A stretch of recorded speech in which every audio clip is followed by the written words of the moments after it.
Hello friends, welcome back to our channel. Thank you for giving me so much of good response. So I got 97 subscribers. Please see if at least 3 of you can subscribe and take it to 100. And please do like the video. If you press the like button, then it really motivates me. I'm not getting that many likes, and my analytics also show that my most of the videos are not subscribed. So please subscribe my videos, my channel, and please see my videos. Subscription is totally free.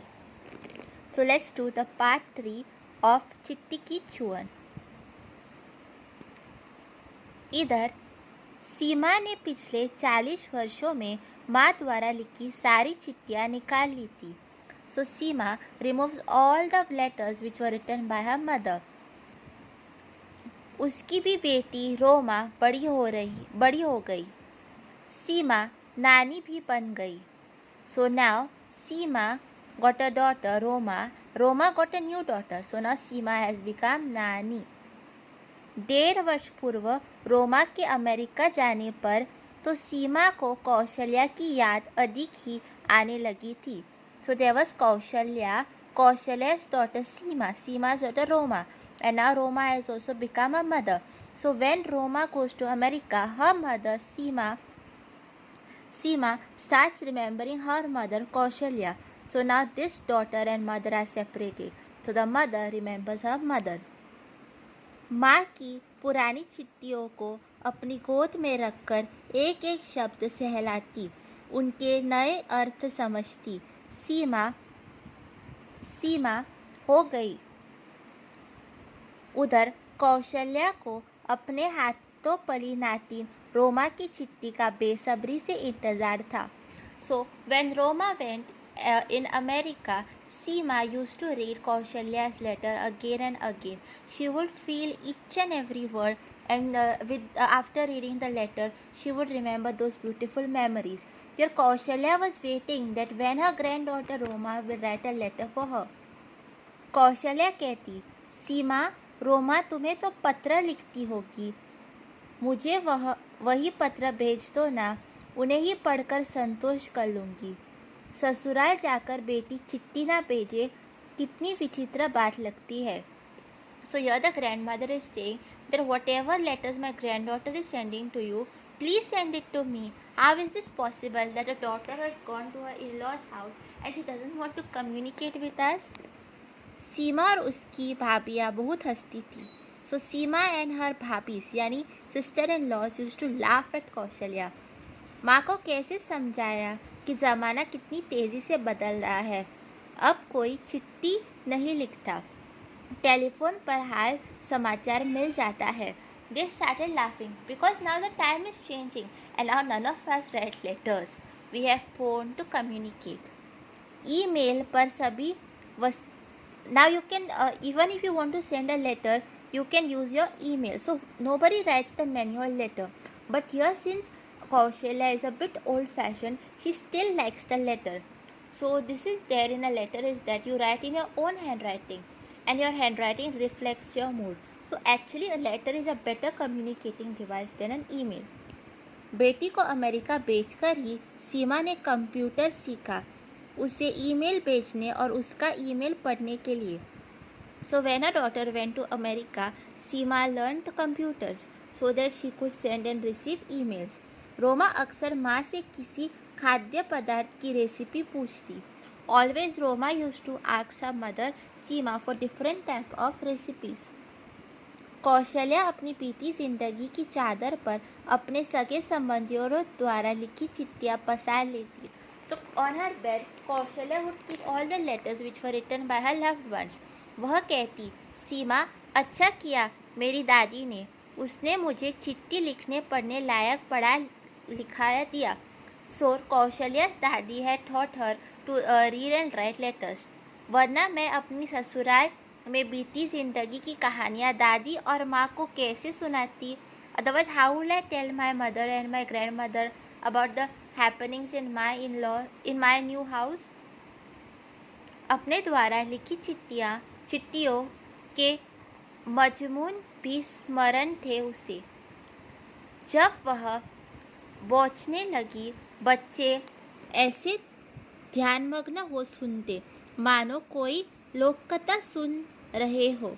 So many a times she used to read this letter and children were very interested as if they were listening to some story. Lokkatha. Lokkatha is a popular story which is there in a group of people.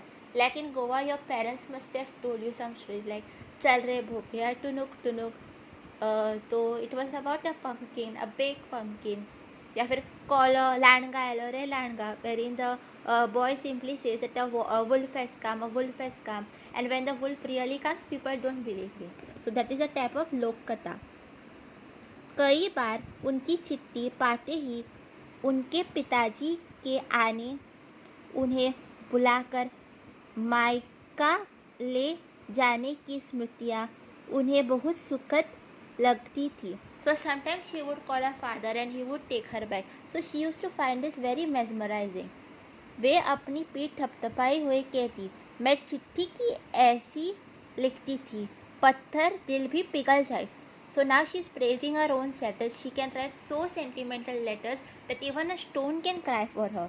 वो तो पिता थे. अपने बाबूजी को बुलाने वाली चिट्ठी बनाने के लिए मैं उसमें एक संकेत अवश्य डाल देती. चिट्ठी के अंत में लिखती, इसे चिट्ठी नहीं तार समझिए.